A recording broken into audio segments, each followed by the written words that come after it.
Bueno, hola, muy buenas a todos. Hoy estamos de nuevo aquí en el canal de YouTube. Yo tengo el placer de estar con Rafa Maínez, periodista deportivo en Radio Marca, y que hace poco se creó, bueno, hace relativamente poco se creó un canal de YouTube llamado Espacio Maínez. Muy buena, Rafa. Muy buenas, ¿qué tal? Bueno, gracias por invitarme. Y sí, vamos, soy nuevo en YouTube y nada, ahí vamos dando guerra. Bueno, pues si te parece, empezamos con las preguntas. Perfecto. Venga, cuéntanos.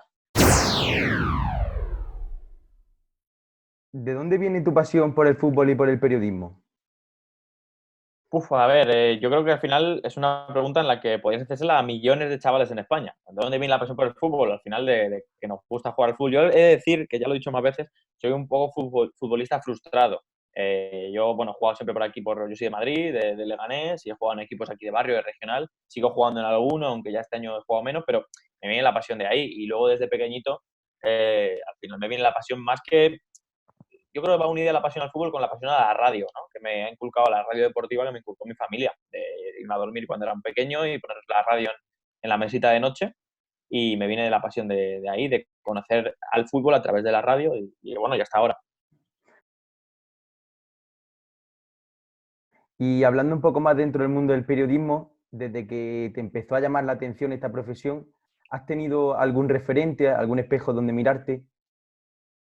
Sí, por suerte, digamos que mis referentes poco a poco se están acercando a lo que son, o sea, estoy convirtiéndolos en compañeros de trabajo, gracias a Dios. Entonces yo de cuando era pequeño tenía referentes y poco a poco voy conociéndolos más, porque al final desde Marca, Radio Marca o colaborando con otros medios, pues vas conociendo o coincidiendo con gente que tú a lo mejor hace 4 o 5 años ni te pensabas que ibas a poder coincidir. Y referentes, pues mira, al final el equipo de deportes de la cadena COPE, que antes estaba en la SER, pues ese tipo de radio deportiva me gusta mucho, mis compañeros en Radio Marca, Edu García es un referente no solo en lo periodístico, sino también en el factor publicitario de un periodista deportivo.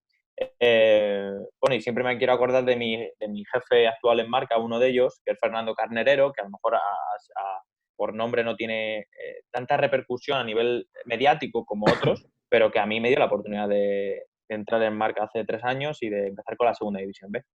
Bueno, y hablando ahora de Marca, en Radio Marca hace un programa llamado Balón de Bronce, dedicado a la Segunda División B española. ¿De dónde viene tu pasión por la Segunda División B? Porque es una cosa que realmente no es muy común. Sí, bueno, es verdad que lo he hecho mucho de menos, porque lo hemos tenido que dejar de hacer al no haber actividad deportiva, es digo, un programa muy pequeñito. Mm. Pero bueno, mi pasión por la segunda B viene por dos raíces. Una al final, porque hace unos años el Leganés estaba en segunda B y no es que ahí empezase mi pasión, sino que al final hay poquísimo, empecé a conocer la categoría, pero muy poco. Yo tengo 25 años, soy relativamente joven, entonces hace 8, pues 18, no sé seguía tanto el fútbol ahora como un chaval de 18, en mi opinión. Entonces ahora yo creo que esa pasión por la segunda vez me ha venido por la otra vía, que es cuando yo llegué a Marca, era becario, empecé a trabajar con la primera y la segunda división y cuando acabó mi periodo de prácticas volví a casa y luego me llamaron, a los 2 meses me llamaron y me dijeron, Rafa, hay una sección aquí que es segunda B, si quieres venir a hacerla y pues a partir de ahí empezó mi pasión, hace 3 o 4 años, ¿no? O sea, muchísima gente para la que yo comunico sabrá mucho más de segunda B históricamente que yo, pero bueno, yo creo que le pongo muchísimo cariño bueno, en darle cabida, ¿no? A la segunda B a nivel nacional. Y básicamente me viene de ahí, ¿no? Yo creo que es una relación, yo y la segunda B y yo, que poco a poco nos hemos ido enamorando mutuamente. Sí, sí. Entonces a mí me encanta la categoría. Y bueno, al igual que tú estás especializado en Segunda B, Miguel Quintana, por ejemplo, está más especializado en Primera. ¿Tú qué piensas sobre la especialización tanto en el mundo del periodismo en general como en el mundo del periodismo deportivo? Claro, es un ámbito importante el tema de la especialización, porque si yo hace 3 años hubiese empezado a ser periodista específico en vez de segunda B, de primera división, a lo mejor no tendría tanto recorrido ahora, y eso que en primera se mueve mucho más, ¿no? Pero en primera vemos muchísima más competencia, incluso en segunda división ya, pero en segunda B, si tú piensas bien, ¿qué persona habla a nivel nacional de segunda B? Cada día más, pero hace 3 años muy pocos. Entonces, al final, yo he ido encontrando un nicho que a mí me pusieron encima de la mesa a través de Marca y Radio Marca y yo poco a poco he ido explotándolo. Así que yo creo que la segunda B no es que yo creo que poco a poco va llamando más la atención porque al final para el periodista joven es una vía, es un mundo inexplorable, ¿no? A nivel de medios de comunicación, de entrevistas de YouTube. Y yo creo que este año se ha dado un paso muy importante en eso, en que la segunda vez tenga más cabida en muchas casas españolas. Y por cierto, durante esta cuarentena, se ha estado hablando de una posible segunda división Pro, segunda división B Pro. ¿Qué piensas sobre esto? Bueno, la segunda de Pro me gusta, aunque dejen un lugar un poquito más bajo algunos equipos de la segunda B clásica, a mí me parece interesante. También hay que recalcar, no va a ser para este año que viene, en teoría va a ser para dentro de 2 años, 21-22. Me parece una forma muy interesante de que haya equipos modestos, aunque no todos, que tengan una visibilidad mayor a nivel televisivo en España, y me parece muy interesante poner una liga intermedia entre segunda y segunda B, que si esto no lo dicen hace unos meses era impensable, pero poco a poco se ha dado forma.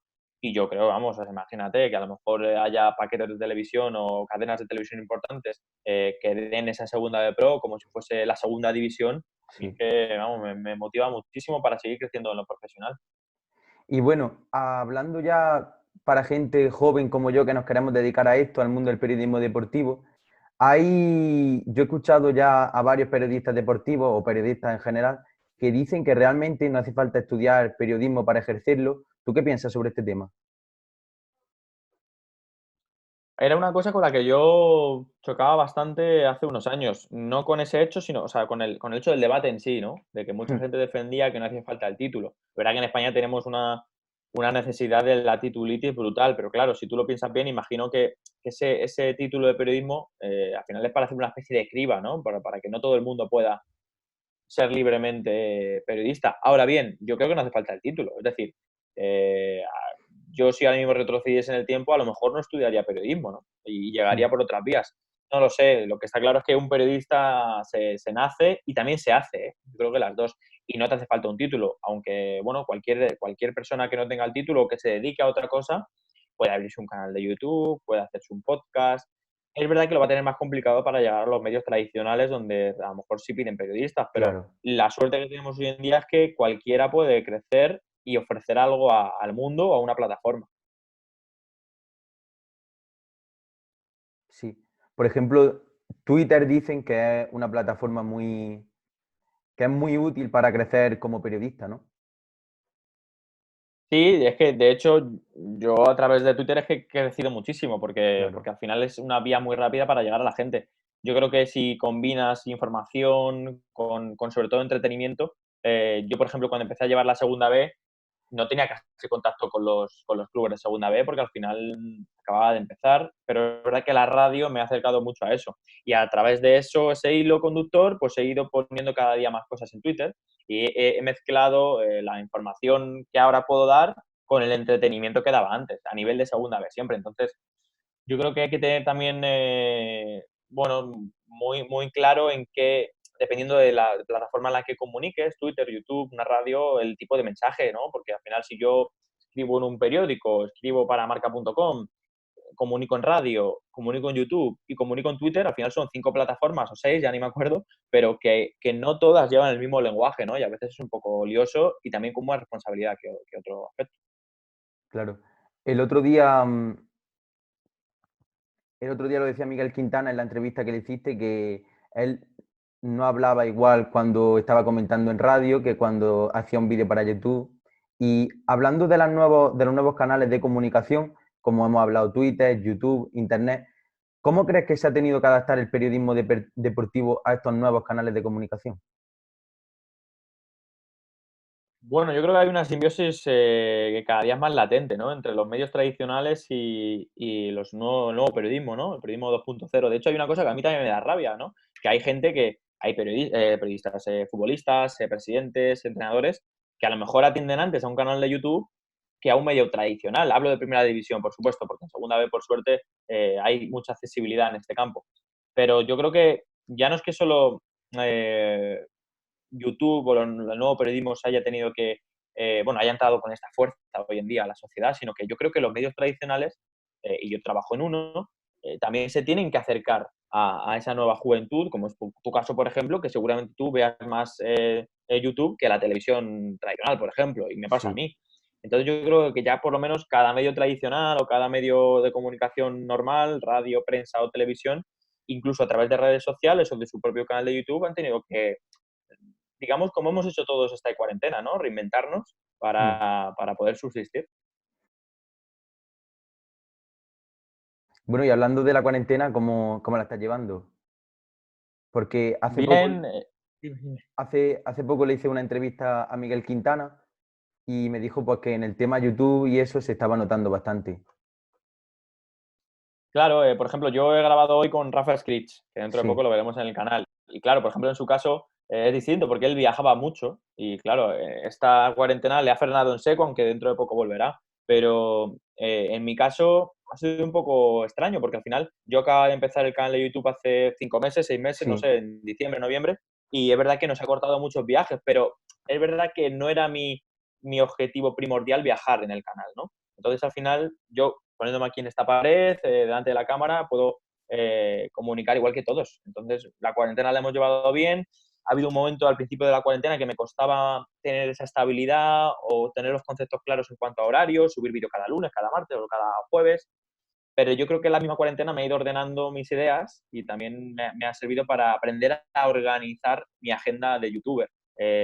No sé, pues a lo mejor cada fin de semana organizo a partir del lunes lo que va a pasar, fin de semana no subo vídeos, por ejemplo. O sea, me ha ayudado a darme cuenta realmente lo que creo que funciona o lo que va a hacer. Al principio de la cuarentena, por ejemplo, subía directos por la noche casi todos los días y yo me di cuenta que también saturaba un poco a la gente y ahora me dedico a hacer directos cuando de verdad hay que hacerlos, que es cuando hay sí. información.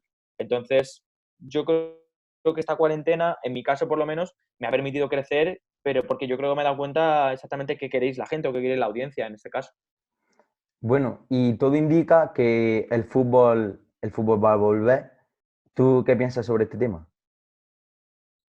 Bueno, yo aquí separaría varias cosas. Una, la segunda B va al final a otro mundo distinto que la Sí, primera o la segunda división, obviamente.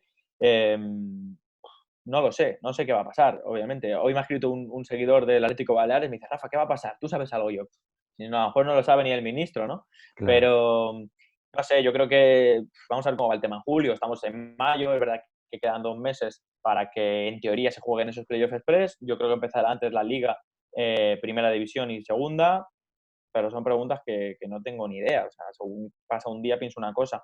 Yo estoy esperando la semana que viene que empezará la Bundesliga y yo creo Sí, que eso va a sí. servir al fútbol español para ver cómo avanza todo, ¿no? Hoy creo que ya, o este domingo, mejor dicho, ha empezado, por ejemplo, Liga Bielorrusia, rusa o Corea, ha habido fútbol ya, entonces yo creo que poco a poco los tiempos nos pondrán a cada uno en su sitio, ¿no? En cuanto al fútbol. Pues a ver qué pasa. Y bueno, ya Rafa, para acabar, ya que la segunda división B es una división que no sigue mucha gente, me gustaría que hiciese como un top 3 de jugadores de la segunda división B que deberíamos de empezar a seguir más de cerca.